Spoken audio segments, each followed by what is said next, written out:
الحمد لله والصلاة والسلام على رسول الله وعلى آله وصحبه ومن والاه، وما بعد. أيها الإخوة الكرام، نلتقي وإياكم في هذه الليلة المباركة التي هي 26 من شهر ذي الحجة لعام 46 و400 وألف للهجرة، الموافقة ل21 من شهر جون لعام 25 و2000.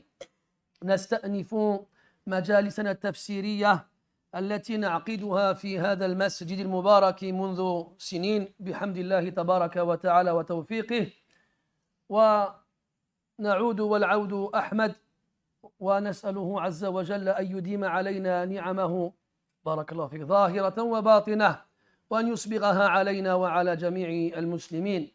وفي هذه المجالس ننشر المصحف بين أيدينا لتلاوة كلام ربنا ومدارساته فيما بيننا، ولم نزل بصدد الحديث عن سورة الحديد التي وصلنا فيها إلى الآية 27، وكنا قد شرعنا في قراءتها في درسنا الأخير من غير أن نصل إلى غايتها، بل كنا في بدايتها، فسنعيد قراءتها من أولها، وكذلك نعيد ما تحدثنا عنه في هذه الحلقة، سائلين الله عز وجل أن يمن علينا بالتوفيق والإخلاص والصدق في القول والعمل والقبول، إنه أكرم مسؤول وخير مأمول.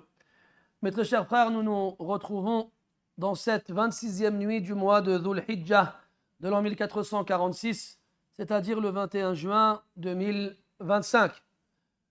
Comme chaque samedi soir, plus précisément, nous reprenons, après une interruption de quelques semaines, notre habitude hebdomadaire qui est d'organiser des assises dans cette mosquée depuis plusieurs années maintenant, dans lesquelles nous lisons ensemble le Coran et nous l'expliquons et nous essayons de le comprendre et de méditer profondément à son sujet.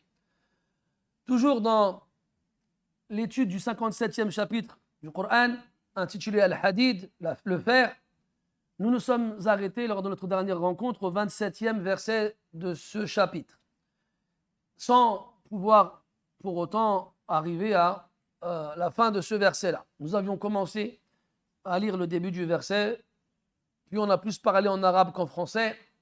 Alors on va reprendre ce verset à son début et reprendre ce qu'on a pu dire min babi fil i'adati ifada, car dans la répétition il y a un intérêt. Wa ma takarrara taqarrar, et ce qui se répète finit par s'installer. En demandant à Allah Azza wa Jal de nous octroyer la pureté de l'intention ainsi que la véracité dans nos propos et nos actes, et de nous faire grâce de l'acceptation de nos actions et d'alourdir avec nos balances le jour de la résurrection, et de nous pardonner et de nous faire miséricorde le jour de la résurrection. يقول الله تبارك وتعالى في هذه الآية: ثم قفينا على آثارهم برسلنا. وتحدثنا عن معنى التقفية، وهي بمعنى الإتباع، أن يكون المرء خلف غيره من حيث يرى منه قفاه، والقفا أعلى الرأس من الخلف، أدنى أو أسفل الرأس من الخلف. وقال على آثارهم لأن الرسل تركوا لنا آثارا، وهذه الآثار منها ما خلدها الله تبارك وتعالى عبر العصور والدهور، ومنها ما اختفت علينا، لكن خاتم الرسل والأنبياء عليه أفضل الصلاة وأزكى التسليم حفظ الله تبارك وتعالى ذلك الوحي الذي نزله عليه، وهذا الوحي الذي تكفل الله تبارك وتعالى بحفظه يشمل القرآن والسنة. فأما القرآن فقد تكفل سبحانه وتعالى بنفسه أن يحفظه، فقال عز وجل: إنا نحن نزلنا الذكر وإنا له لحافظون. وأما السنة فهي كذلك شريك للوحي المنزل على النبي صلى الله عليه وسلم، وقد كفل الله تبارك وتعالى بحفظه من خلال بعض عباده وهم العلماء من هذه الأمة الذين اجتهدوا غاية الاجتهاد وحرصوا غاية الحرص على أن ينقحوا هذه السنن المروية عن النبي صلى الله عليه وسلم الذي هو خير البرية حتى تصل إلينا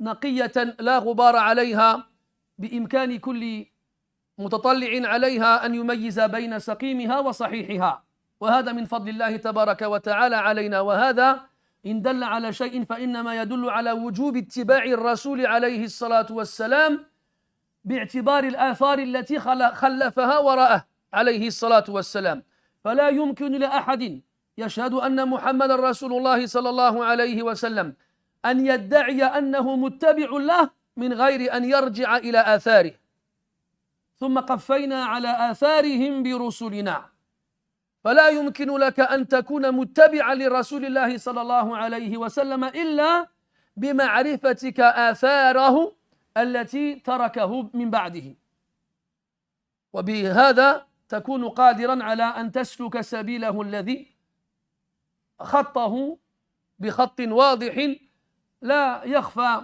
إلا على من أعمى الله تبارك وتعالى بصيرته وبصره.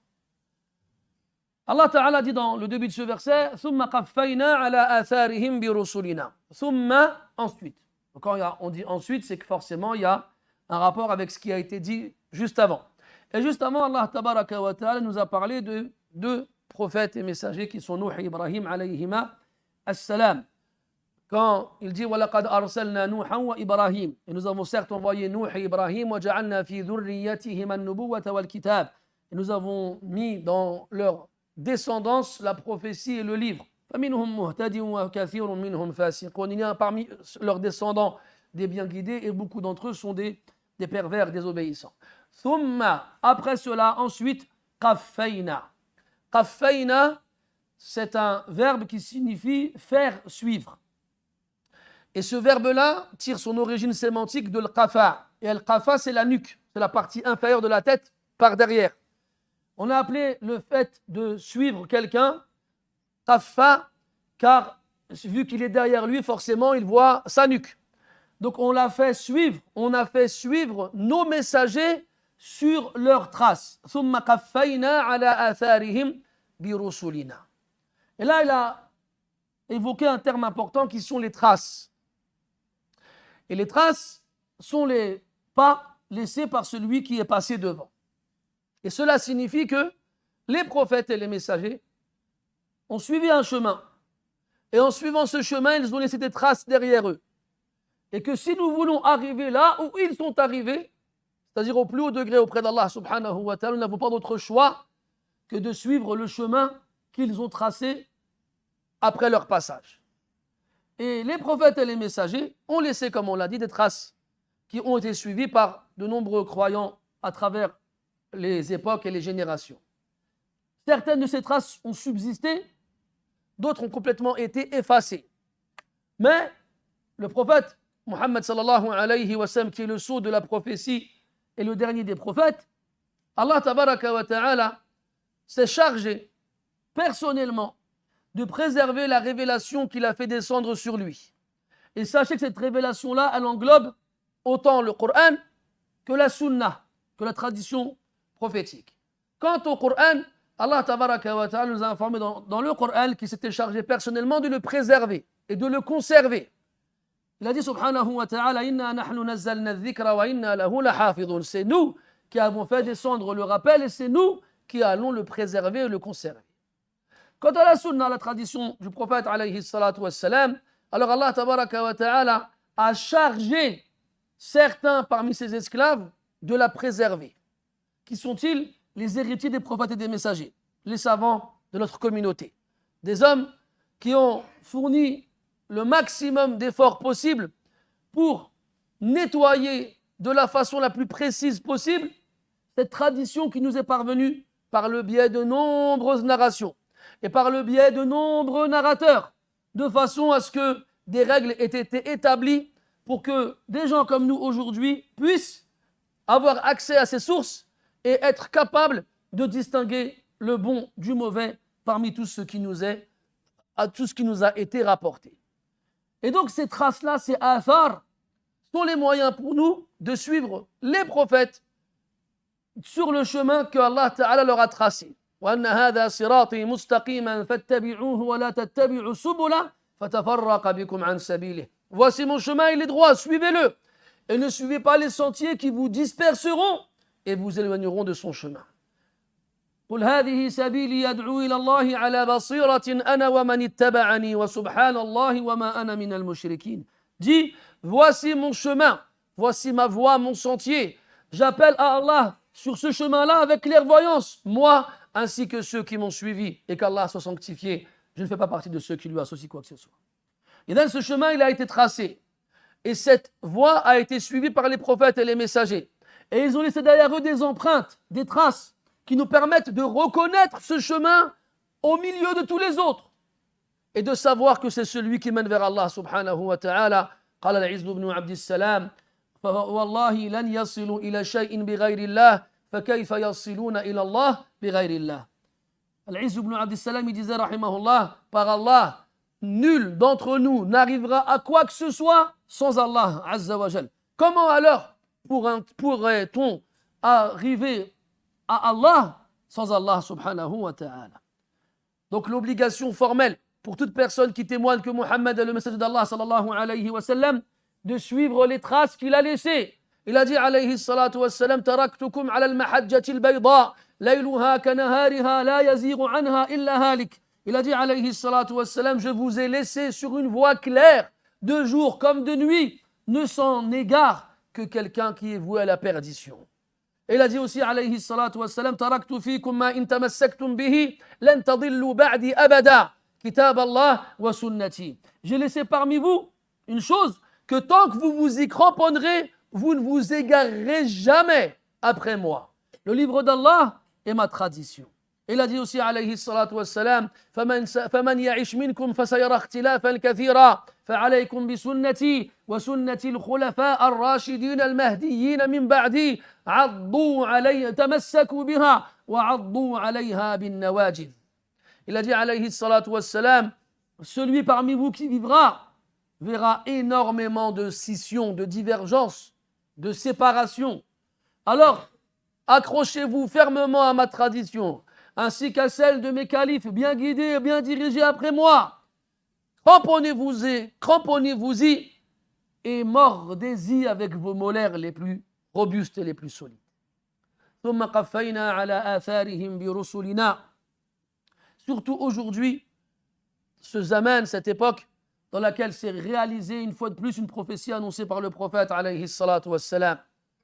إذا رأيت كل ذي رأي يعجب برأيه وهوى مطاعا وهوى متبعا وشحا مطاعا فعندئذ انتظر الساعة أو كما قال عليه الصلاة والسلام.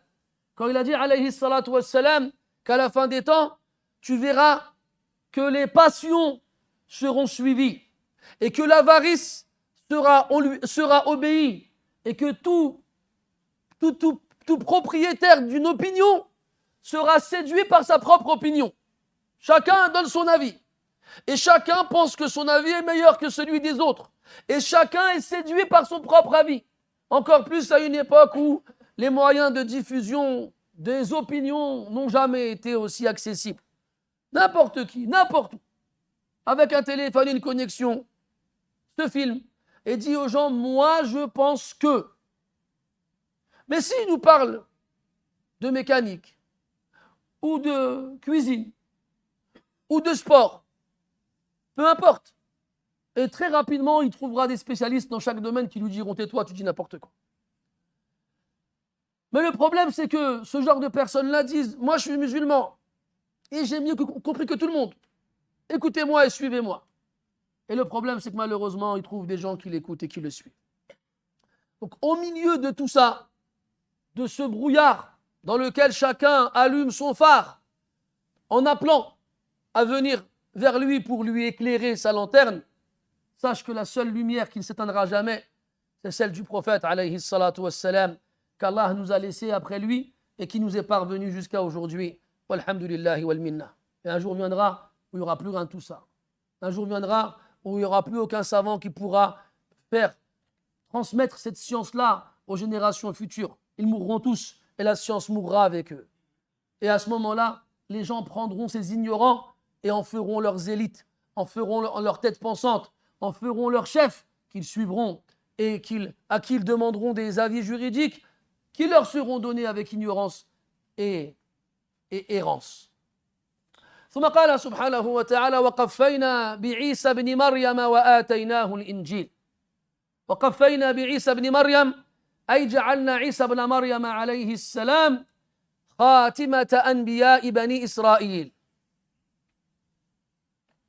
وليس بينه وبين النبي صلى الله عليه وسلم نبي كما جاء بذلك صريحا في الحديث الصحيح أن النبي صلى الله عليه وسلم قال أنا أولى الناس بعيسى بن مريم الأنبياء أولاد علات وليس بيني وبينه نبي وعيسى بن مريم عليه السلام يقول كما نقل الله تعالى عنه في القرآن وإذ قال عيسى بن مريم يا بني إسرائيل اعبدوا إني رسول الله إليكم مصدقا لما بين يدي من التوراة ومبشرا برسول يأتي من بعد اسمه أحمد فهذا النبي لم يقل الله تبارك وتعالى بعده ثم قفينا على آثارهم بعيسى بن مريم أو قفينا بعد عيسى بن مريم برسلنا لا وإنما قال ثم قفينا بعيسى بن مريم. Puis Allah Ta'ala parle d'un prophète. Il parle du prophète Isa ibn Maryam, de Isa le fils de Marie, alayhi assalam. Et il dit encore une fois le même verbe, qaffayna. On a fait suivre Isa ibn Maryam. Donc on a fait que des gens ont suivi Isa ibn Maryam. Et ces gens-là, ala tabaqat, sont plusieurs degrés. Wa awwaluhum al-hawariyun. Et les premiers d'entre eux sont les apôtres, al-hawariyun. Puis ceux qui ont suivi Isa ibn Maryam alayhi salam, على شريعته ومنهاجه إلى أن ظهر النبي صلى الله عليه وسلم. Ceux qui ont suivi le prophète Isa alayhi salam selon sa voie et la législation qu'Allah lui a révélée qui est Al-Injil. Et tu remarques ici Allah Ta'ala dit nous avons fait suivre Isa ibn Maryam. Et il a évoqué Isa ibn Maryam alayhi salam comme étant celui qui viendra sceller la prophétie chez les fils d'Israël. C'est le dernier prophète de Banu Israël. Et c'est le dernier prophète avant notre prophète Muhammad sallallahu alayhi wa sallam. C'est-à-dire qu'il n'y a pas de prophète entre eux. Et c'est ce qu'on comprend du caractère explicite du Coran, ainsi que de la sunna authentique.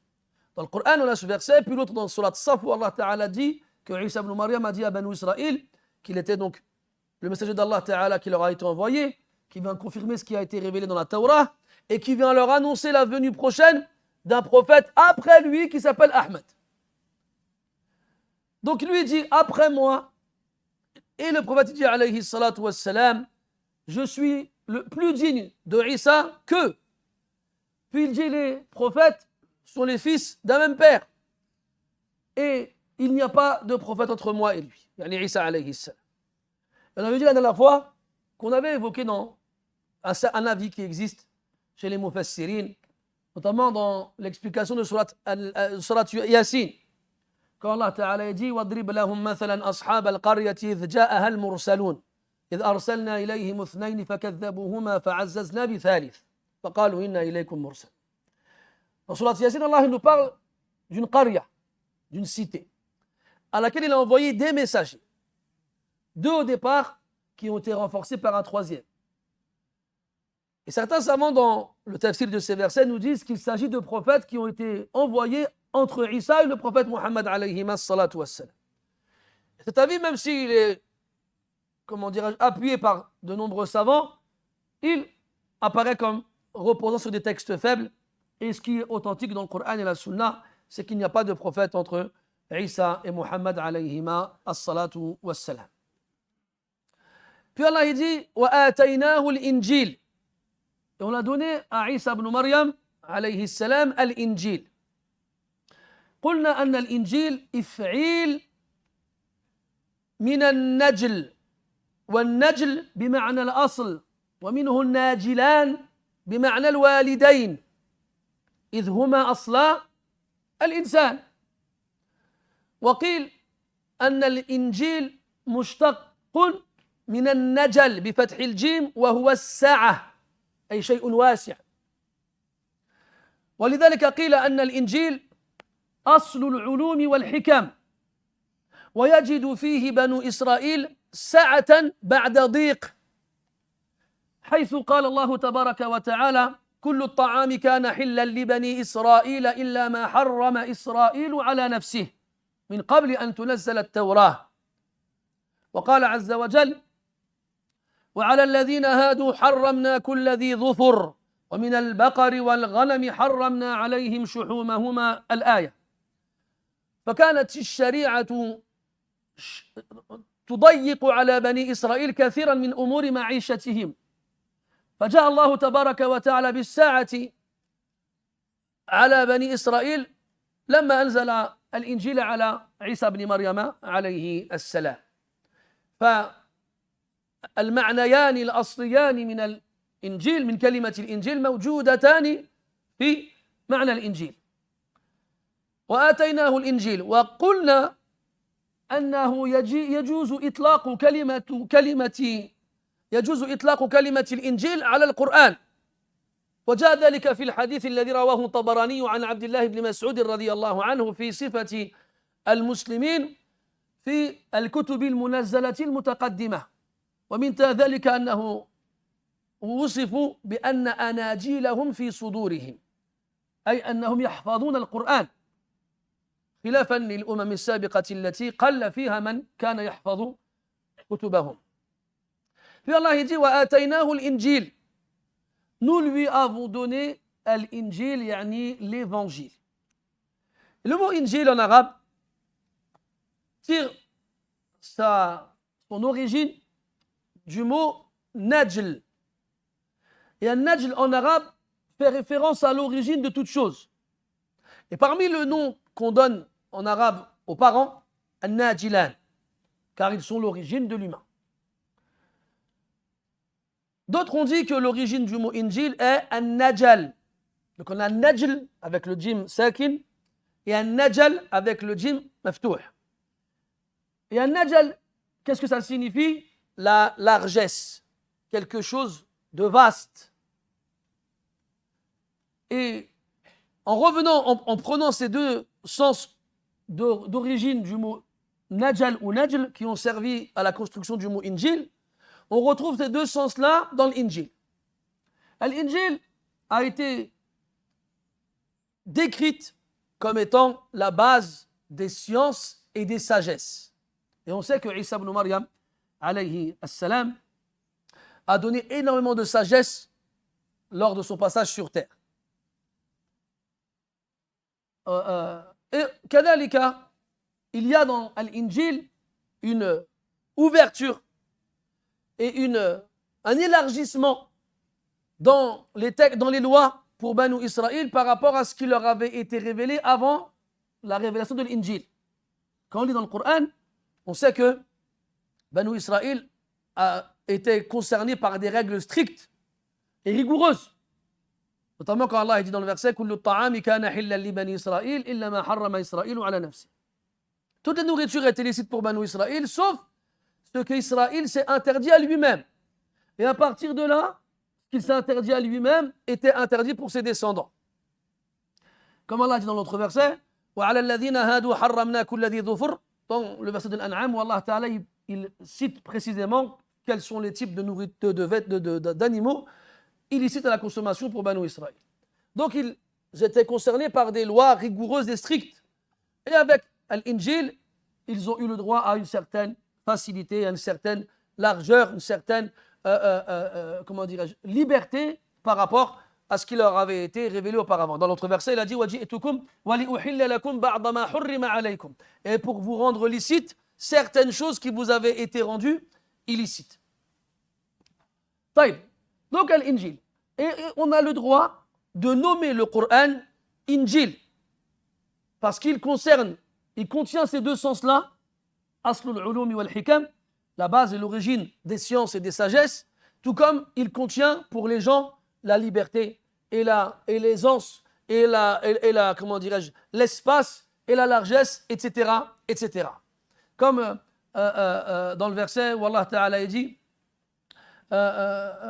الذي يجدونه مكتوبا عندهم في التوراة والإنجيل يأمرهم بالمعروف وينهاهم عن المنكر ويحل لهم الطيبات ويحرم عليهم الخبائث. Comme il a été décrit dans التوراة والإنجيل, le prophète alayhi salatu wassalam, il leur ordonne le bien, il leur interdit le mal, il leur rend licite les bonnes choses et leur rend illicite les mauvaises choses. كذلك, il y a un hadith qui est faible dans sa chaîne de narration rapporté par At-Tabarani d'après Abdullah ibn Mas'ud radiyallahu anhu, dans lequel on nous cite différentes caractéristiques indiquant ceux qui vont suivre le dernier prophète annoncé par Isa alayhi salam. Et parmi les caractéristiques, on nous dit que leurs livres sont dans leur poitrine. Et comment est-ce qu'il a appelé livre? Anajil. Et Anajil est le pluriel de Injil. Et effectivement, nous les musulmans, nous distinguons de toutes les autres communautés de par le fait que chez nous, les enfants, les hommes, les femmes, les petits, les grands, les libres, les esclaves apprennent le Coran par cœur. Et ça, alhamdulillah, c'est encore une chose qui est présente jusqu'à aujourd'hui et c'est une fierté. Je vous avais parlé une fois, j'avais vu un prêtre qui s'est converti à l'islam et on lui avait demandé pourquoi tu t'es converti à l'islam. Lui, il a dit, je suis un prêtre et je ne connaissais pas l'évangile par cœur. On apprenait des passages par ici, par là et quand on en avait besoin, on les récitait ou bien on les lisait. C'est-à-dire que l'élite chez les chrétiens n'apprennent pas l'évangile par cœur. Que dire alors du reste des chrétiens? Et quand j'ai su que chez les musulmans, il y avait des millions de personnes qui apprenaient le Coran, et pas seulement des adultes, mais même des enfants, et des personnes âgées, et pas seulement des arabes, mais même des gens qui ne sont pas arabes, j'ai compris que ce livre-là, il était spécial, il était particulier. Alors je m'y suis penché un peu plus, et Allah m'a guidé par ce biais-là. Ala kulli hal, anajiluhum fi sudurihim. Leurs livres sont dans leur poitrine. Comme Allah dit dans le verset, alladhina. Attends, ça vient. Fi suduri alladhina utul ilm. Fi suduri alladhina utul ilm. Dans la poitrine de ceux à qui la science a été donnée. طيب. Donc il a dit wa ataynahu al-injil et on lui a donné al-injil. ثم قال سبحانه وتعالى وجعلنا في قلوب الذين اتبعوه رحمة ورأفة. هكذا رأفة ورحمة، لا رحمة ورأفة. كنت مصيبا في المرة الأولى صح؟ رأفة ورحمة عفوا رأفة ورحمة. جزاكم الله خير. وجعلنا في قلوب الذين اتبعوه الحواريون ومن بعدهم ممن سلك منهج عيسى بن مريم وشريعته عليه السلام. جعلنا في قلوب الذين اتبعوه رأفة، والرأفة أشد الرحمة، وهي التي تمنع الرائف أن يشاهد المرؤوف يصاب بضرر، وهي التي تمنع الرائف أن يشاهد المرؤوف يصاب بضرر. وعندئذ تفهم لماذا قال الله تبارك وتعالى في سورة النور عند ذكره لعقوبة الزاني، فقال عز وجل الزانية والزاني فاجلدوا كل واحد منهما 100 جلدة ولا تأخذكم بهما رأفة، ولم يقل رحمة. فرق بين الأمرين، لأن الرأفة تمنعك أن تشاهد المرؤوف أن يصاب بضرر، وعند ذكر العقوبة لابد أن يصاب بضرر، لكن هذا الضرر يستحقه المرؤوف، ولا يجوز لك أن تمتنع عن إقامة عقوبة الجاني. أما الرحمة فجائز، وقد جاء في حديث الغامدي رحمه الله ورضي عنه أنه الذي شهد على نفسه بالزنا فقضى النبي صلى الله عليه وسلم برجمه، فلما اجتمع الناس حوله وجعلوا يرجمونه ماذا صنع؟ جمع ثيابه وجعل يهرب ويجري. فماذا فعل الناس؟ اتبعوه وطفقوا يرجمونه حتى قتلوا. فلما قضي أمره ذهبوا إلى النبي صلى الله عليه وسلم ليخبروه عما جرى.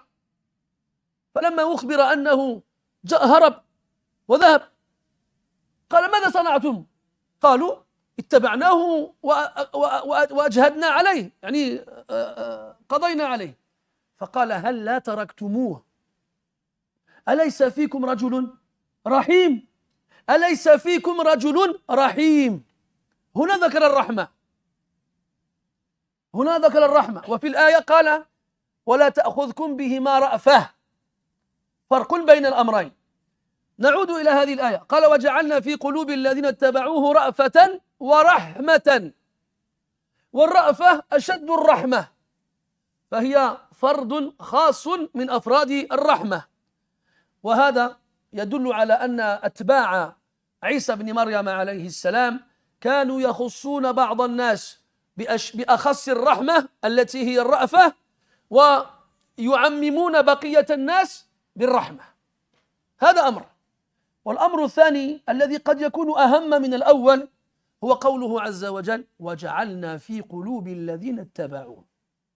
فوجود الرحمة والرأفة في قلوب الناس إنما هو من صنع الله تبارك وتعالى. لا يمكن لأحد أن ينشأ الرحمة في قلبه تجاه أحد إلا أن يشاء الله. فهو الرحمن الرحيم الذي يحب أن يرى أثر الرحمة في قلوب عباده. حتى قال النبي صلى الله عليه وسلم الراحمون يرحمهم الرحمن ارحموا من في الأرض يرحمكم من في السماء.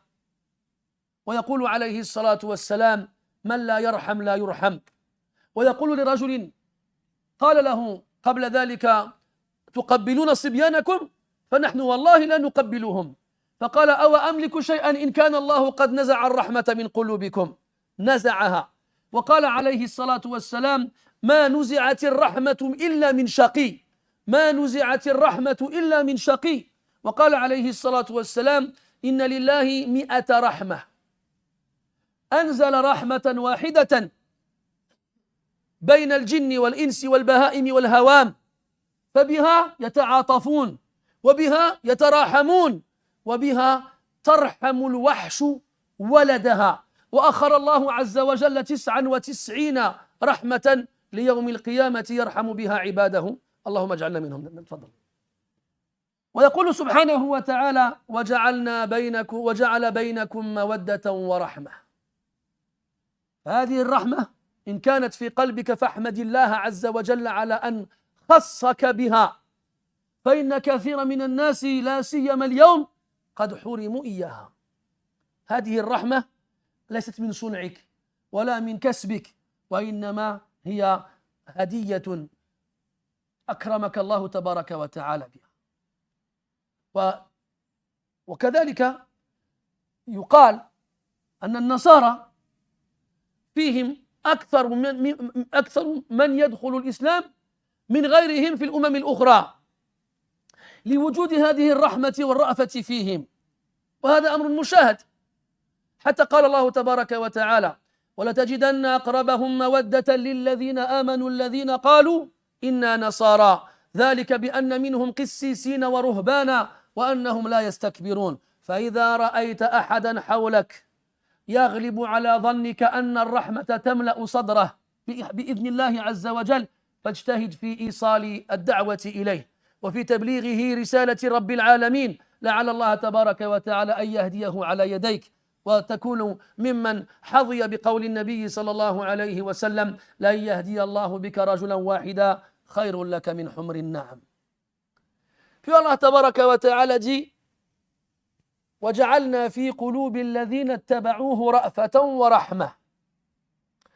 Et nous avons mis dans le cœur de ceux qui l'ont suivi, donc al-Hawariyoun en premier, les apôtres, et tous ceux qui ont suivi Isa ibn Maryam par la suite alayhi salam jusqu'à l'apparition du prophète alayhi salatu wassalam. Car à partir du moment où le prophète il apparaît, plus personne n'a le droit de suivre qui que ce soit, à part le prophète, alayhi salatu wassalam. Le prophète, il a vu Omar ibn al-Khattab, radiyallahu anhu, en train de lire des parchemins de la Torah. Il dit, c'est quoi ça? Il lit des parchemins de la Torah que j'ai récupérés d'un rabbin. Et là, il s'est mis en colère, jusqu'à devenir rouge. Il a dit, Amutahawwikuna fiha ya ibn al-Khattab? Est-ce que tu as un quelconque doute à mon sujet, ya ibn al-Khattab?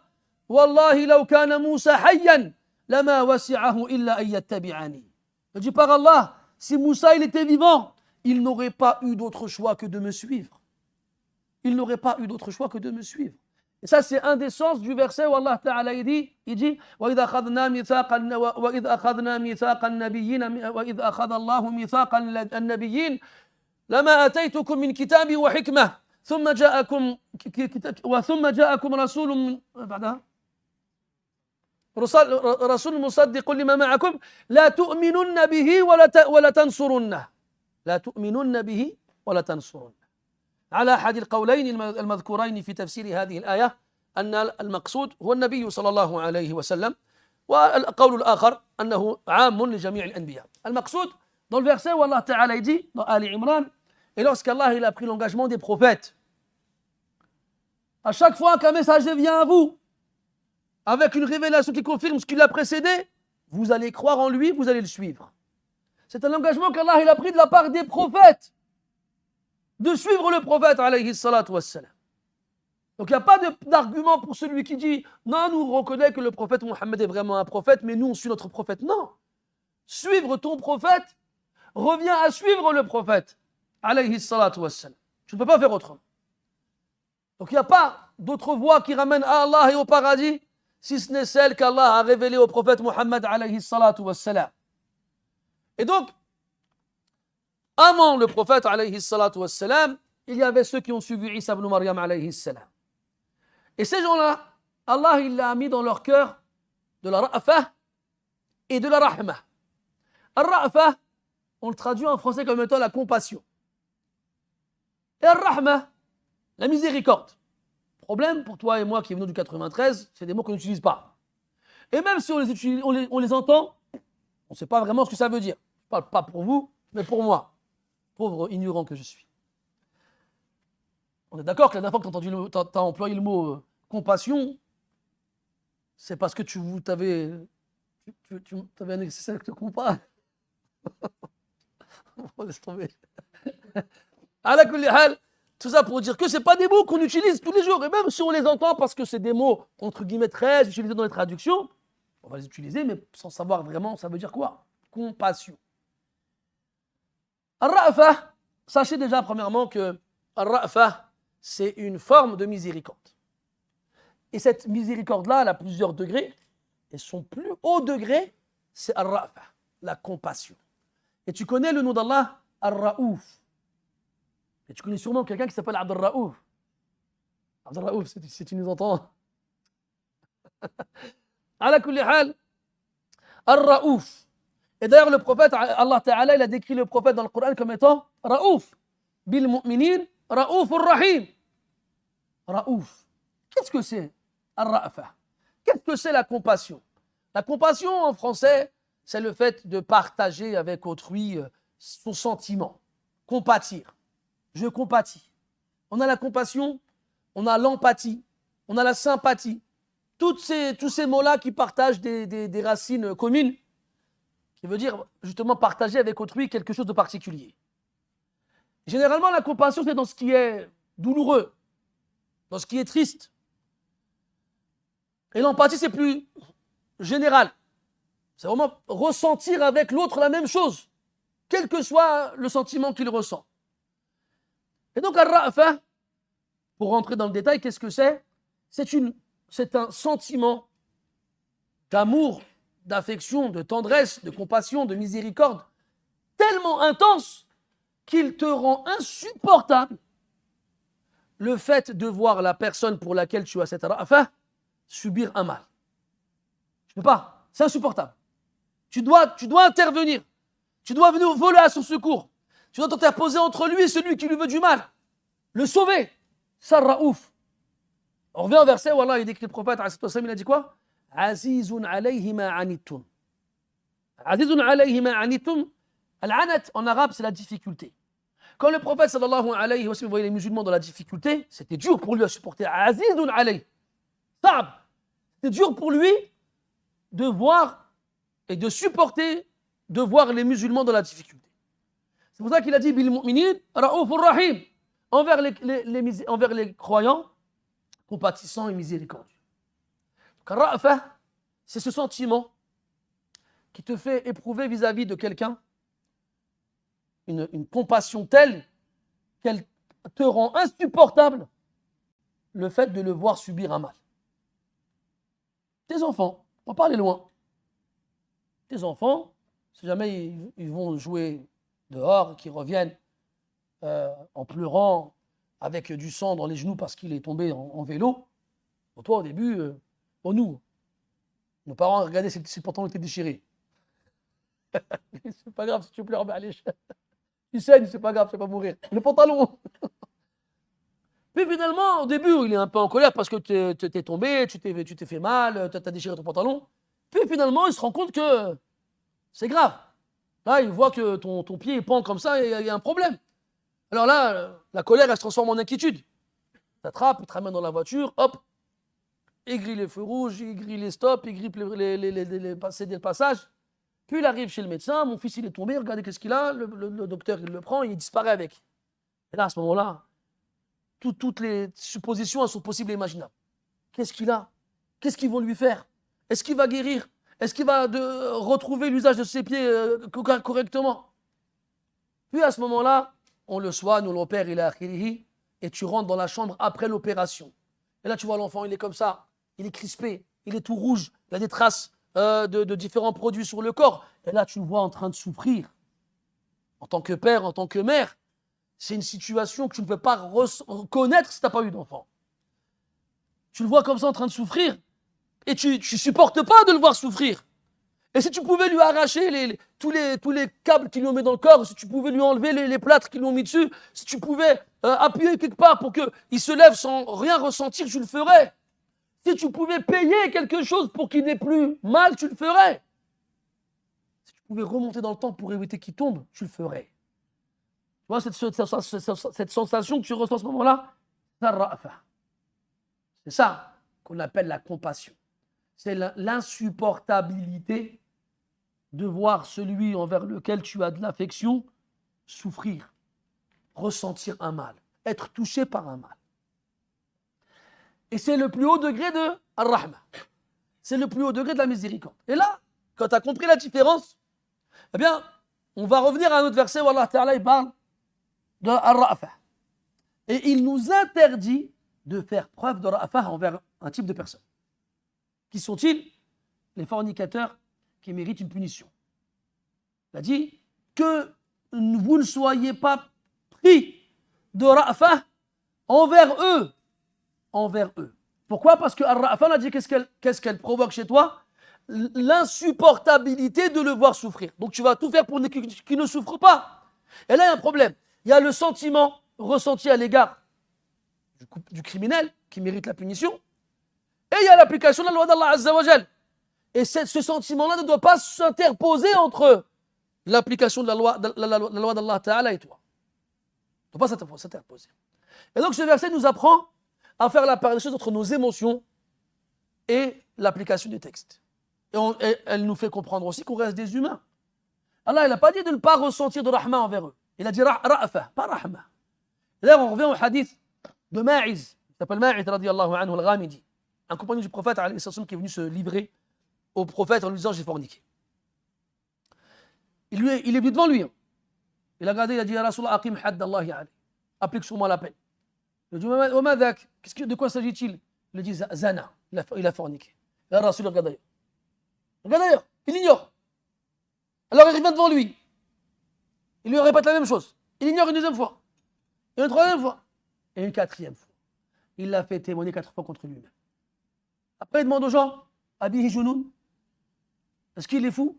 Il n'est pas fou, ya Rasulallah. Alors il dit, khalas. Il a appliqué, il a témoigné contre lui-même, emmenez-le et punissez-le. Alors il l'emmène là où il fallait le punir, et il s'apprêtait donc à subir la punition. Et quand il commence à recevoir les premiers coups, la douleur lui a rappelé la difficulté de la punition. Alors qu'est-ce qu'il a fait? Il a pris ses affaires et il est parti. Il est parti en courant. Les Sahaba, on leur a dit, pas de ra'afa dans l'application de la peine. Qu'est-ce qu'ils ont fait? Ils l'ont poursuivi. Et en le poursuivant, ils ont continué à le lapider jusqu'à ce qu'il meure. Quand il n'est pas là, sallallahu alayhi wa sallam. Ils vont le voir après. Qu'est-ce qui s'est passé avec Ma'iz? Ils ont dit, voilà ce qui s'est passé, voilà ce qui s'est passé. Il dit, il est parti? Oui. Qu'est-ce que vous avez fait, vous? On l'a suivi. Et après, on l'a fini. Subhanallah. Pourquoi vous ne l'avez pas laissé partir? Alaysa fikum rajulur rahim. Y a-t-il pas parmi vous un homme miséricordieux? Pourquoi? Parce que le fait qu'il parte, ça ouvre une éventualité à ce qu'il revienne sur son aveu. Et donc à ce moment-là, on peut lui redonner un procès. Mais il ne savait pas ça. Il ne savait pas. Et là, il a fait l'opposition entre Ra'fa, qui t'empêche de voir celui pour qui tu as de l'affection subir un mal, et Ar-Rahma, qui consiste à ne pas le poursuivre alors qu'il est parti. Après qu'il s'est livré de lui-même. Al-Maqsoud, on revient au verset. Il a dit وَجَعَلْنَا فِي قُلُوبِ الَّذِينَ اتَّبَعُوهُ رَأْفَةً وَرَحْمَةً. Si Ar-Ra'fa, c'est le plus haut degré de la miséricorde, c'est que cette Ra'fa, elle était pour certaines personnes, pas pour tous. Et Ar-Rahma, elle, était pour tout le monde. Et d'ailleurs, on sait que dans les communautés qui nous ont précédés, les chrétiens sont ceux qui sont connus pour avoir le plus de miséricorde et de tendresse et d'affection et d'amour, etc. C'est comme ça qu'Allah l'a écrit dans le Coran. Allah a dit subhanahu wa ta'ala وَلَا تَجِدَنَّ أَقْرَبَهُمْ مَوَدَّةً لِلَّذِينَ آمَنُوا الَّذِينَ قَالُوا إِنَّا نَصَارَى. Et tu trouveras les plus proches d'entre eux, de Banu Israël, ayant de l'affection vis-à-vis de ceux qui ont cru, ceux qui ont dit nous sommes chrétiens. Inna nasara. Puis après il dit ذَلِكَ بِأَنَّ مِنْهُمْ قِسِّيسِينَ. قال ابن مسعود صديقين. Car il y a parmi eux des véridiques. ذَلِكَ بِأَنَّ مِنْهُمْ قِسِّيسِينَ وَرُهْبَانًا هكذا وَأَنَّهُمْ لَا يَسْتَكْبِرُونَ. Excusez-moi si. Car il y a parmi eux des véridiques, des dévots, et ce sont des gens qui ne s'enorgueillissent pas. Ce ne sont pas des orgueilleux. Et là, tu remarques aussi, aujourd'hui notamment, que dans les gens qui se convertissent à l'islam, la majorité, une grande partie d'entre eux, à la base, étaient chrétiens. C'est des gens qui étaient chrétiens, qui ont reconnu dans le Coran et la Sunna la continuité de ce qu'ils ont appris dans leur texte, et que Allah il a guidé vers la vérité. Et là, tu comprends une chose importante, mon frère. C'est que si tu vois autour de toi des gens qui se disent chrétiens, et tu vois en eux cette miséricorde, cet amour, cette tendresse, tu sens en eux cette véracité, alors redouble d'efforts dans le fait de les appeler Allah Azza wa Jal. Car si Allah le veut, il y a de fortes chances qu'Allah il les guide par ta cause. Et si Allah il les guide par ta cause, alors tu auras le droit à cette annonce que le prophète a fait sallallahu alayhi wa sallam quand il a dit si Allah guide une personne par ta cause, ce sera meilleur pour toi que les chamelles rousses. Une seule personne. Alors imagine, tu es la cause de la guidée de je ne sais combien de personnes autour de toi. Combien de gens autour de nous? Combien? On les connaît. On a grandi avec eux. On était à l'école avec eux. Ce sont nos voisins dans nos bâtiments. Ce sont nos collègues au travail. C'est des gens, ils sont gentils. Ils ont cette douceur. Ils ont cette compassion. Vous l'avez vu, vous, cet Anglais qui pleurait devant les soldats d'un certain pays qu'on ne citera pas et qui les supplie de les laisser passer pour aller secourir les enfants affamés à Gaza. Vous l'avez vu pleurer. Pourquoi? Qu'est-ce qui l'a fait sortir de chez lui pour aller vers un pays où il ne connaît personne? Qu'est-ce qui l'a fait tenir devant une armée, une rangée de soldats au visage impassible? Qu'est-ce qui l'a fait parcourir tous ces kilomètres-là? Ces images où il voit des enfants en train de mourir de faim. Ces images où il voit des maisons détruites et des villes entièrement décimées. Ces images où il voit des hommes et des femmes ne pas savoir où dormir et attendre en craignant qu'une bombe leur tombe sur la tête. Et surtout, ces images où on ne voit personne intervenir. Alors il est là devant eux en train de pleurer, il pleure. Voilà, mes frères, je n'ai pas réussi à regarder jusqu'à la fin. Je ne peux pas. par honte, wallah, je ne sais même pas quoi ressentir dans ma poitrine.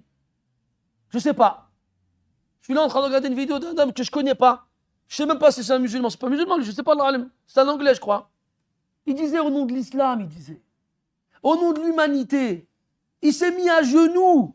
Hachib, as'alullah an yahdiyahu l'islam. Qu'Allah il le guide vers l'islam, cet homme-là, wallah. Je regardais ça, j'ai pas tenu 10 secondes. Wallah, je vous mens pas, mes frères. Je peux pas, j'arrive pas à regarder des vidéos comme ça, j'arrive pas. Je sais pas cette honte, je sais pas ce que je ressens à ce moment-là. Je me dis, punaise, Allah, il nous montre des arguments contre nous. Qu'est-ce qu'on va dire à Allah, jour de la résurrection? On va lui dire combien? Qu'est-ce qu'on va lui dire? Là, allez. Al-Muhim, quand on a autour de nous des gens, on les voit, on les connaît. On les connaît. Des amis d'enfance, moi j'ai croisé il n'y a pas longtemps un ami d'enfance, c'était à l'école primaire avec lui. Stéphane Akbeninou. C'était mon meilleur ami. Chaque fois qu'on avait un moment de libre, il m'invitait chez lui. C'est un fils unique, donc il était gâté. Et je m'en profitais un petit peu. Et on jouait ensemble dehors, etc. etc. On s'appréciait beaucoup, lui et moi. Puis on s'est perdu de vue. Pendant peut-être 20, 30 ans. Et un jour, je le croise. Subhanallah, il n'a pas changé. Le même, bon, en plus grand, en plus costaud, machallah. Stéphane, Soufiane, on s'est pris dans nos bras. Comment tu vas? Qu'est-ce que tu deviens? Etc. etc. Et il me dit quoi? Il me dit que c'est un fervent chrétien. Il rate pas une messe. Il est, je sais pas, actif dans un collectif de je sais pas quoi. Et moi, je lui dis, Inch'Allah, tu seras bientôt musulman. Il m'a dit quoi? Moi, musulman, jamais. Je lui dis, faut jamais dire jamais.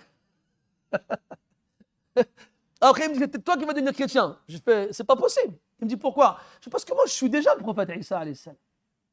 Je commence ça. Et donc, on rentre dans la discussion, puis je vois, il commence à me regarder, il commence à faire des sourcils en haut, en bas, comme ça. Bon, malheureusement, on a dit, on se revoit, mais on ne s'est pas revus entre-temps. Mais tu sens qu'il y avait un intérêt.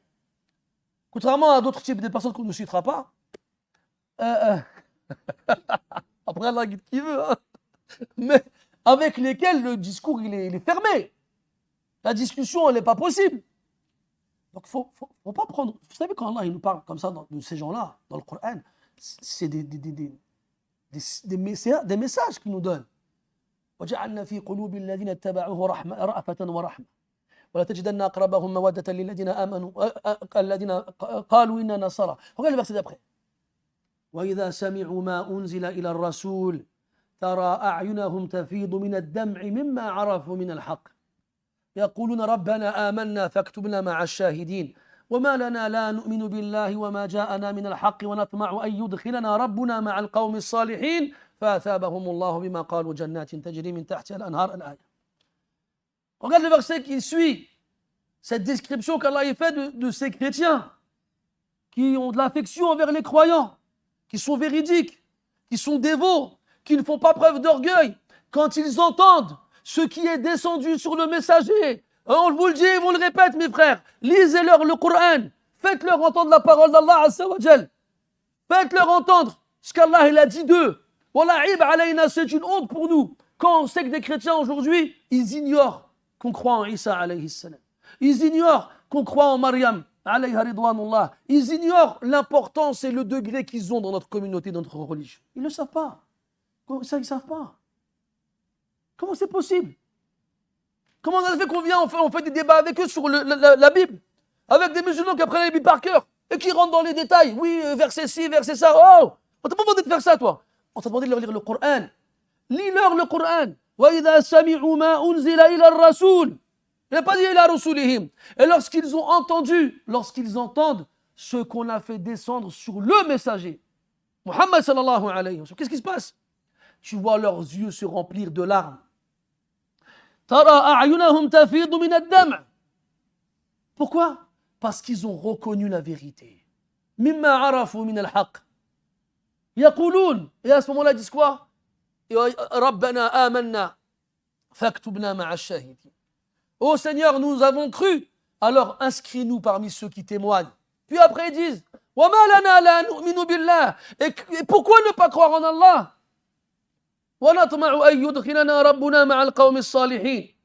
وما لنا لا نؤمن بالله هكذا ونطمع أن يدخلنا ربنا مع القوم الصالحين. Alors pourquoi ne pas croire en Allah alors que nous espérons que notre Seigneur nous fasse rentrer avec le peuple des vertus?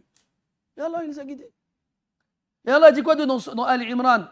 ليسوا سواء من أهل الكتاب أمة قائمة يتلون آيات الله آناء الليل وهم يسجدون يؤمنون بالله واليوم الآخر ويأمرون بالمعروف وينهون عن المنكر ويسارعون في الخيرات وأولئك من الصالحين وما يفعلوا من خير فلن يكفروه والله عليم بالمتقين. Regarde comment Allah il parle d'eux. ليسوا سواء, c'est pas tous les mêmes. Parmi eux, il y en a qui sont droits, qui sont justes, qui prient la nuit, qui ordonnent le bien, interdisent le mal. Allah il parle d'eux comme ça dans le Coran. Et ceux-là, à l'époque de leur révélation, ils se sont convertis à l'islam.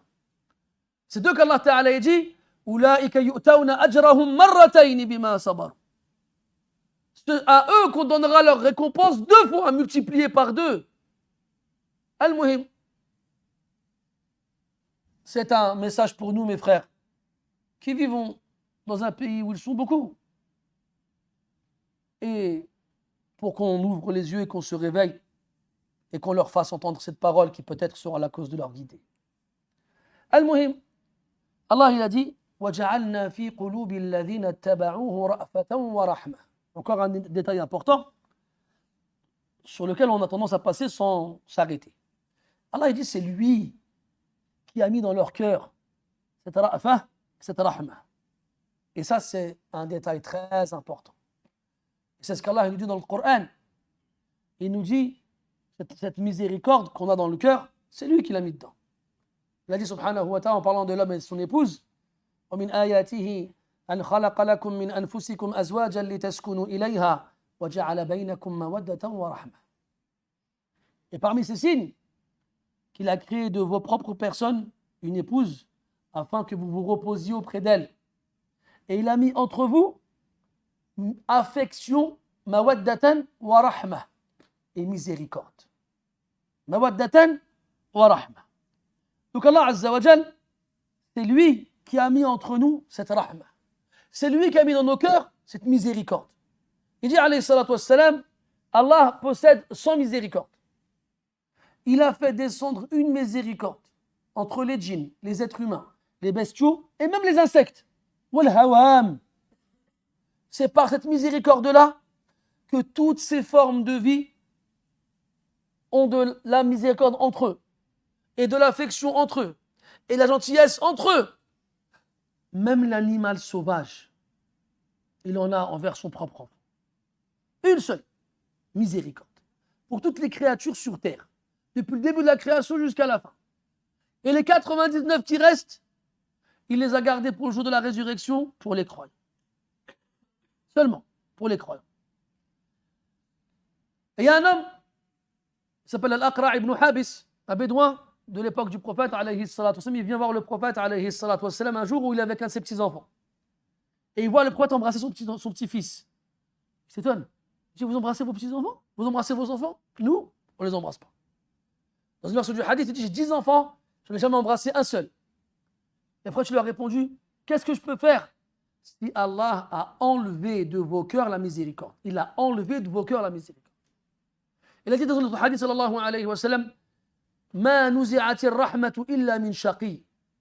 Il n'y a qu'un malheureux condamné au malheur duquel on enlève la miséricorde de son cœur. Il n'y a que lui. Donc si Allah Ta'ala, il enlève la miséricorde du cœur des gens, c'est aussi lui qui la met dedans. Et Allah Ta'ala, parmi ses attributs, Ar-Rahman, la miséricorde. Et parmi ses noms, Ar-Rahman, Ar-Rahim, le tout miséricordieux, le très miséricordieux. Et Allah Azza wa Jal, il aime voir l'effet de ces noms et attributs dans ses serviteurs. Allah il est Rahim, il aime les Ruhama. Il est Sabour, il aime As-Sabirin. Il est Muhsin, il aime Al-Muhsinin. Il est Jamil, yuhibbu al-Jamal, ila akhirih. Alim, yuhibbu al-Ulama. Rafiq, yuhibbu al-Rifqa fi al-umuri kulliha, ila akhirih. Allah Ta'ala, il est miséricordieux et il aime les miséricordieux et il leur fait miséricorde. Il est endurant et il aime ceux qui endurent. Il est il est savant et il aime les savants, il est beau, il aime la beauté, il est doux, il aime la douceur, etc., etc. Il aime voir ça dans ses créatures. Et donc, cette rahma qu'on a, qu'on ressent, eh bien en fait, c'est un cadeau qu'Allah nous a offert. Car Allah, il l'a mis dans nos cœurs et il la retire du cœur de qui il veut. Donc si tu l'as dans ton cœur, remercie ton Seigneur. C'est une faveur dont tu t'as fait preuve jour après jour et heure après heure. C'est dans la rime. Et si par contre tu ne ressens rien dans ton cœur en termes de miséricorde, alors à ce moment-là, demande à Allah de t'offrir un cœur car tu n'en as pas. Le prophète a dit sallallahu alayhi wa sallam, man la yarham la yurham. Celui qui ne fait pas miséricorde, on ne lui fera pas miséricorde. Il a dit en opposition à cela, Ar-Rahimuna yarhamuhum ar-Rahman, yarhamu man fil ardi yarhamkum man fis sama. Les tout miséricordieux leur fera miséricorde le tout miséricordieux. Voyez, faites miséricorde à ceux qui sont sur terre, celui qui est au-dessus des cieux vous fera miséricorde. وَجَعَلْنَا فِي قُلُوبِ الَّذِينَ اتَّبَعُوهُ رَحْمَةً رَأْفَةً وَرَحْمَةً. Et si Allah il a mis dans le cœur de ceux qui ont suivi Isa ibn Maryam alayhi salam, ar-ra'fa wa-rahma, alors il l'a aussi mis dans le cœur de ceux qui ont suivi le meilleur de ses prophètes et de ses messagers, Muhammad ibn Abdullah alayhi salatu wassalam. Allah l'a dit de ceux qui l'ont suivi, Muhammadur Rasulullah, walladhina ma'ahu ashidda'u 'ala al-kuffar, ruhama'u baynahum. Il a dit du prophète lui-même alayhi salatu wassalam, ma arsalnaka illa rahmatan lil 'alamin. Si Allah Ta'ala l'a mis dans le cœur de ceux qui ont suivi Isa alayhi salam, cette ra'fa, cette rahma, qu'est-ce qu'il va mettre dans le cœur de ceux qui ont suivi celui qu'il a décrit comme étant une miséricorde pour l'ensemble des créatures, lil 'alamin. Il a dit c'est ceux qui l'ont suivi, ruhama'u baynahum. Ils sont miséricordieux entre eux, mais pas qu'entre eux. Ils sont miséricordieux envers toutes les créatures. يقول ابن تيمية رحمه الله تعالى أهل السنة أعلم الناس بالحق وأرحم الناس للخلق. Ibn Taymiyyah rahimahullah ta'ala dit les gens de la sunna sont ceux qui connaissent le plus la vérité et ceux qui ont le plus de miséricorde envers les créatures. Ceux qui ont le plus de miséricorde envers les créatures. Et c'est pour ça que les ulama, depuis longtemps, ont une tradition. Avec leurs élèves, quand ils étudient ensemble le hadith. Le premier hadith qu'ils leur rapportent musnadan, avec une chaîne de transmission ininterrompue jusqu'au prophète alayhi salatu wassalam, c'est le hadith qu'on appelle al-musalsal bil awwaliyah. Le premier hadith que le savant il enseigne à ses élèves. Et c'est quoi? Ar-rahimun yarhamhumur rahman. C'est ce hadith-là. إذ حدثنا مشايخنا عن مشايخهم إلى أن ينتهي أساندهم إلى عمرو بن دينار حيث يحدث عن قابوس مولى عبد الله بن عمرو بن العاص عن عبد الله بن عمرو بن العاص رضي الله عنهما أن النبي صلى الله عليه وسلم قال الراحمون يرحمهم الرحمن ارحموا من في الأرض يرحمكم من في السماء. C'est le premier hadith que les savants transmettent à leurs élèves. Pourquoi? حتى يعلموا أن أول خطوة يفعلونها في سبيل العلم مبنية على الرحمة. Il leur enseigne ce hadith en premier aux élèves qui viennent dans le chemin de la science pour qu'ils sachent que le premier pas qu'ils vont mettre dans ce chemin long et difficile dans l'apprentissage de la science doit reposer sur la miséricorde. Doit reposer sur la miséricorde. Et un talib ilm najih, un étudiant dans la science islamique, comment dirais-je, prometteur, c'est celui sur lequel on voit la miséricorde apparaître. Pas celui qui se renferme dans la dureté et la sévérité et la rigueur et qui n'a pas de miséricorde envers ses frères et ses sœurs. Celui-là, quand même il apprend les livres par cœur, il est passé à côté de la chose la plus importante, c'est le fruit principal que l'on plante dès le départ et dont on espère cueillir après qu'il soit mûr à la fin, la miséricorde. Pour faire partie de ces gens à la fin de notre vie à qui Allah il a fait miséricorde parce que eux ils ont fait miséricorde aux autres. يقول سفيان بن عيينة رحمه الله تعالى ليس الفقيه الذي يحرم على الناس كل شيء إنما الفقيه الذي يجد لهم الرخص لأن التشديد يستطيع كل أحد يستطيعه كل أحد. Sufyan ibn Uyayna rahimahullah ta'ala, il disait, le savant, le vrai, ce n'est pas celui qui interdit tout aux gens. Ça, n'importe qui peut le faire. C'est facile. Haram. La yajouz. Le vrai savant, c'est celui qui est capable de trouver pour les gens des permissions. C'est lui le vrai savant.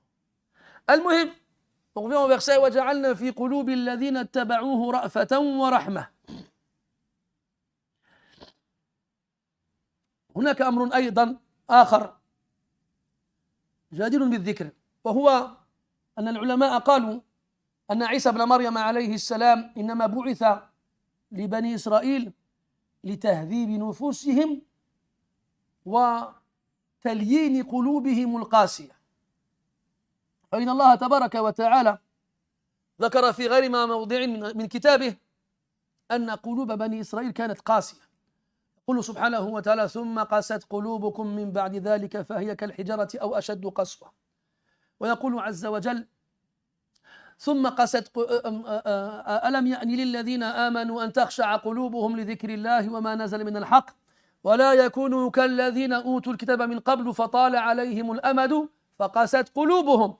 ويقول عز وجل فبما نقضيهم ميثاقهم لعناهم وجعلنا قلوبهم قاسية.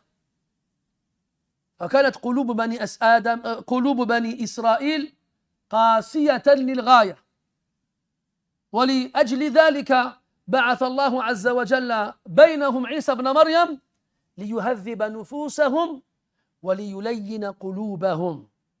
فلذلك ركز في بث الرحمة والرأفة في قلوب أتباعه حتى انتشرت هذه الصفات فيهم بعد ذلك.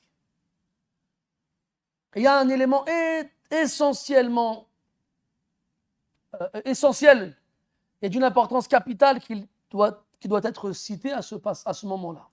C'est que si Allah tabaraka wa ta'ala, il nous informe qu'il a mis dans le cœur de ceux qui ont suivi Isa alayhi salam cette ra'fa, cette rahma, c'est parce que les savants nous disent que Isa ibn Maryam alayhi salam, parmi les raisons pour lesquelles Allah il l'a envoyé à Bani Israël, c'est que Allah nous a dit dans le Coran que parmi leurs caractéristiques, c'est que leur cœur s'était endurci. Leurs cœurs se sont endurcis. Et ça, on l'a dans de nombreux versets. Quand Allah nous dit dans le Baqarah, ثم قست قلوبكم من بعد ذلك فهي كالحجارة أو أشد قسوة. قلوبهم. Vos cœurs se sont endurcis après cela. Ils sont comme les pierres, voire même encore plus durs que les pierres. Et dans notre verset, Allah Ta'ala parle des gens du livre et il nous a dit d'être comme eux, car ils se sont lassés de leur livre jusqu'à ce que leur cœur se soit endurci. Et dans notre verset, il nous dit subhanahu wa ta'ala فَبِمَا نَقْضِهِمْ مِيثَاقَهُمْ لَعَنَّاهُمْ وَجَعَلْنَا قُلُوبَهُمْ قَاسِيَةً. C'est par leur non-respect de leurs engagements que nous les avons maudits et nous avons rendu leur cœur dur. Et on sait aussi que Banu Israël avait comme caractéristique cette audace vis-à-vis d'Allah subhanahu wa ta'ala. وقالوا سمعنا وعصينا واسمع غير مسمع وراعنا ليا بألسنتهم وطعنا في الدين. Comme Allah l'a décrit dans le Coran dans de nombreux versets. Ils affrontent avec audace Allah Azza wa Jal. اذهب أنت وربك فقاتلا إنها هنا قاعدون. Sans aucune retenue. Donc leurs cœurs se sont endurcis et leurs âmes se sont perverties. Et Allah Azza wa Jal leur a envoyé Isa ibn Maryam alayhi salam dont un des buts principaux était de purifier leurs âmes et d'adoucir leur cœur. Et c'est pour ça qu'Allah il a mis dans le cœur de ceux qui l'ont suivi cette miséricorde et cette compassion. Et Allah dit dans le Coran de façon générale فَوَيْلٌ لِلْقَاسِيَةِ قُلُوبُهُمْ مِنْ ذِكْرِ اللَّهِ. Malheur au cœur dur vis-à-vis du rappel d'Allah Azza wa Jalla. Le rappel d'Allah, il n'a pas d'impact sur ce cœur tellement il est dur comme la pierre. Et regarde comment Allah il parle de l'effet du dhikr sur les cœurs. Il dit الذين آمنوا وتطمئن قلوبهم بذكر الله ألا بذكر الله تطمئن القلوب. Ceux qui ont cru et dont les cœurs s'apaisent à la mention d'Allah. إنما المؤمنون الذين إذا ذكر الله وجلت قلوبهم. Les croyants sont ceux qui, lorsqu'on leur mentionne Allah, leur cœur ils frémissent. Et dans notre verset, il dit subhanahu wa ta'ala Allahu waliyyu Allahu nazzala ahsana al-hadith kitaban mutashabihan mathani taqsha'irru minhu juludu alladhina yakhshawna rabbahum thumma talinu juluduhum wa qulubuhum ila dhikrillah. Regarde comment Allah Ta'ala parle dans le Coran de l'effet du dhikr sur les cœurs, sur les poitrines, sur les peaux, sur les corps, sur le croyant. Et des fois tu dis aux gens Udhkurillah, j'ai des problèmes, j'ai des soucis, j'ai des inquiétudes, des angoisses, etc., etc. Qu'est-ce que tu me conseilles? Udhkurillah. Mentionne Allah. Je fais du dhikr tous les jours. Subhanallah. Du dhikr ça? C'est pas du dhikr ça. Ça c'est, je sais pas c'est quoi, mais c'est pas du dhikr. Et après cette même personne te dit, ça me fait rien. Ya akhi, alaysa Allahu asdaq al-qa'ilin. Allah n'est-il pas le plus véridique de ceux qui parlent? On va te répondre oui. Donc Allah il a dit que le rappel, son évocation et sa mention adoucissent le cœur et tranquillisent l'âme, etc. Tu me dis, moi ça me fait rien. Problème. Donc c'est pas Allah qui s'est trompé, c'est toi qui te trompe. C'est toi qui a faux. Soit ton dhikr, il est mal fait, soit quand tu le fais, ton cœur il n'est pas là. La budda ya ikhwani min tawatu'il qalbi wal lisan.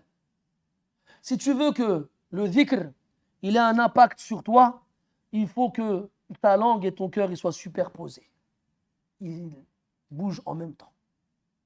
Ensemble. Comme les rouages d'un mécanisme. Duquel si tu enlèves un écrou, il ne tourne plus. C'est la même chose. Si tu veux que le dhikr il ait un impact sur toi, comme Allah l'a dit dans le Coran, alors ne le fais pas qu'avec ta langue. Fais-le avec ton cœur, avant ta langue. Et il y a 3 martaba dans le dhikr. Le faire qu'avec sa langue, le faire qu'avec son cœur, et c'est mieux que le premier, et le faire avec les deux, et c'est le meilleur des 3. Avec le cœur et avec la langue. Regarde les amoureux. Est-ce qu'ils se lassent de parler de ceux qu'ils aiment? Je ne parle pas d'un amoureux envers un être humain. Non. Un passionné d'une chose qui prend toute la place dans son cœur. Et celui qui aime une chose, il en parle beaucoup. Regarde les footballeurs, les amateurs de football. Combien de temps ils passent par jour à parler de football? Regarde les sahab la salle. Combien de temps ils parlent? Ouais, mes protéines, j'ai poussé, j'ai tiré, je sais pas, ils font quoi? Développé, couché, tralala, tralala. Regarde les amateurs de manga. Sangoku par là, Naruto par-ci. Regarde les amateurs de jeux vidéo. Regarde. Quand tu aimes une chose, elle occupe ton esprit. Elle prend toute la place. Est-ce que tu parles d'Allah comme tu parles de tes jeux vidéo? Est-ce que tu parles d'Allah comme tu parles de tes équipes de foot? Est-ce que tu parles d'Allah comme tu parles de tes activités sportives? Regarde l'effet que ça te fait quand tu as le dernier manga dans les mains, l'exclusivité absolue, le dernier volume de My Hero Academia. Personne là, tu es le premier. Je l'ai. Yatta. Regarde l'effet que ça te fait quand tu achètes le ticket pour la finale de la Champions League. Finale dans laquelle joue ton équipe préférée que tu supportes corps et âme. Le maillot, tu ne le lâches pas, même s'ils sont le putois. Regarde l'effet que ça te fait quand tu es devant ton chanteur préféré. Tu vois ce que tu ressens à ce moment-là? La terre, elle s'arrête de tourner. Plus rien. Souviens-toi des femmes dans l'histoire de Youssouf, alayhi salam. وآتت كل واحدة منهن سكينا وقالت اخرج عليهن فلما رأينه أكبرنه وقطعنا أيديهن وقلنا حاشا لله ما هذا بشرا إن هذا إلا ملك كريم. Souviens-toi, cette extase dans laquelle les femmes se trouvaient alors qu'elles coupaient des fruits qu'on leur avait donnés quand Youssouf alayhi salam il est rentré et qu'elles ont vu son énorme beauté, son immense beauté. Tellement elles étaient ensorcelées par cette beauté extraordinaire qu'elles sont arrivées à se couper les doigts sans même ressentir la douleur. Voilà quand le cœur il est vraiment dans quelque chose. Voilà mes frères, quand le cœur il est comment dirais-je, en harmonie avec ton âme, avec ton sang, avec tes os, avec ta chair, avec ton corps, avec tes cheveux, avec tout ce qu'il y a en toi. Alors imagine-toi celui qui est comme ça avec Allah Azza. Imagine-toi. Tu comprends un petit peu. Pourquoi le jour de la résurrection, quand on rentrera au paradis, bidnillah, et qu'Allah Azza wa Jal, il se montrera à nous, tu comprendras pourquoi à ce moment-là, plus rien dans le paradis n'aura d'importance. Plus rien dans le paradis ne gardera un millionième de pourcentage dans notre esprit. Ce sera que, enfin, voir le visage d'Allah subhanahu wa ta'ala. Parce que c'est l'ultime récompense. Et c'est la quintessence dans le don, dans l'au-delà. Parce qu'à ce moment-là, Allah il va faire que tout ce qu'il y a en toi se superpose de façon à ce que tu profites de ce moment-là de la façon la plus totale possible. Alors imagine-toi, fi dunya, on a vu des gens comme ça. Mais on a vu des gens comme ça dans quoi? Des chansons, des films, des histoires, des combats de boxe, des matchs de foot, etc., etc. Mais quand est-ce qu'on verra des gens comme ça dans le Coran, mes frères? Quand est-ce? Puis des fois, tu vas dans une mosquée et tu pries derrière un imam. Cet imam-là, il est ému dans sa lecture et il pleure. Et il y a des gens qui se disent, pourquoi il pleure lui? Sa mère, elle est morte. Ils lui ont enlevé son permis de conduire. Et après, il faut même des blagues. Il faut même des blagues quand ils vont dans ces mosquées-là, ils se parlent entre eux. Fait, t'as ramené ton paquet de mouchoirs? Hein, mes frères? Ce que je vous dis, c'est vrai. Hein? On arrive à une époque où les cœurs ils sont tellement durs qu'on trouve le moyen de se moquer de ceux à qui Allah permet de ressentir un tant soit peu quelque chose qu'il a évoqué dans le Coran. Mais qu'est-ce que vous voulez? Yubtala al-mar'u ala qadri imani. Chacun sera éprouvé proportionnellement à sa foi. Et quoi qu'il en soit, il viendra un jour où on sera tous devant les uns les autres, sans vêtements ni chaussures, incirconcis. Et ce jour-là, si tu ne veux pas parler, Allah il fera parler ta langue à ta place. Pourquoi, franchement, pourquoi perdre du temps dans ces choses-là? Pourquoi? Pourquoi? Est-ce qu'on a descendu aussi bas? Wallahi, mes frères, je finirai là-dessus. J'étais au lycée, j'étais en première. Je commençais à écouter le Coran, je commençais à le découvrir. Et j'écoutais un shir qui lisait Suratul Haqqa. Et quand il arrivait au verset où Allah Ta'ala dit Khudhuhu faghulluh, il l'a lu avec une intensité extraordinaire qui faisait vibrer le cœur. Je ne comprenais rien de ce qu'il disait. J'étais dans la cour de récréation au lycée et il y avait deux filles de ma classe, des Françaises. Non, une Italienne et une métisse vietnamienne française. Elles m'ont dit, t'écoutes quoi? Je leur ai dit, j'écoute du Coran. Elles m'ont dit, ça s'écoute le Coran. Déjà, première étape, le Coran, ça s'écoute. Bien sûr, ça s'écoute, ça se récite, ça s'écoute. Ah ouais? Je leur ai dit, écoutez ce passage. Je leur ai mis un écouteur dans l'oreille de l'une, un écouteur dans l'oreille de l'autre. Bon, j'étais au lycée. Hein. Non, je vous vois venir. Hein. J'étais au lycée, j'avais 16 ans, tranquille. Et donc, je leur mets le passage. Où Cheikh il lit le verset. Uqsimu lakum billah. Wa ana fi baytihi. Elles ont pleuré, toutes les deux. Les deux, elles ont pleuré. Les deux, au début, elles rigolaient. Je me rappelle, une des deux, elle a dit quoi? Oh, c'est joli. Et c'était le verset où Allah dit وَأَمَّا مَنْ أُوتِيَ كِتَابَهُ بِشِمَالِهِ فَيَقُولُ يَا لَيْتَنِي لَمْ أُوتَ كِتَابِيَهْ. Et là, je vois, leur visage, il change petit à petit. Quand elle arrive, elle a dit خُذُوهُ فَغُلُّوهُ خُذُوهُ فَغُلُّوهُ ثُمَّ الْجَحِيمَ صَلُّوهُ. Wallahi que leur visage il a changé. Wallahi que leurs yeux ont commencé à se remplir de larmes. Wallah que j'ai vu des larmes couler.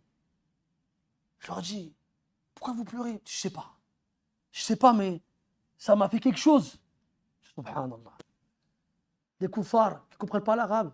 Je leur fais écouter le Coran, ils pleurent. Et toi qui dis la ilaha illallah tous les jours, tu entends le Coran tous les jours, ça te fait rien. Et pire que ça, quand tu entends des gens autour de toi émus par ce Coran, tu t'en moques. Et tu as une mauvaise opinion envers eux. Na'udhu billahi an nakuna lish-shaytani farisatan wa nahnu la nash'ur. Qu'Allah nous préserve d'être une proie du diable sans même s'en apercevoir. وللحديث بقية نؤجله إلى الدرس المقبل إن قدر الله البقاء واللقاء. نسأل الله تبارك وتعالى بأسمائه الحسنى وصفاته العلى أن يجعل القرآن العظيم ربيع قلوبنا ونور صدورنا وجلاء أحزاننا وذهاب همومنا وغمومنا وقائدنا إليه وإلى جناته جنات الفردوس إنه ولي ذلك والقادر عليه. سبحانك اللهم وبحمدك نشهد أن لا إله إلا أنت نستغفرك ونتوب إليك وصلى الله على نبينا محمد وعلى آله وأصحابه أجمعين والحمد لله رب العالمين وبارك الله فيكم.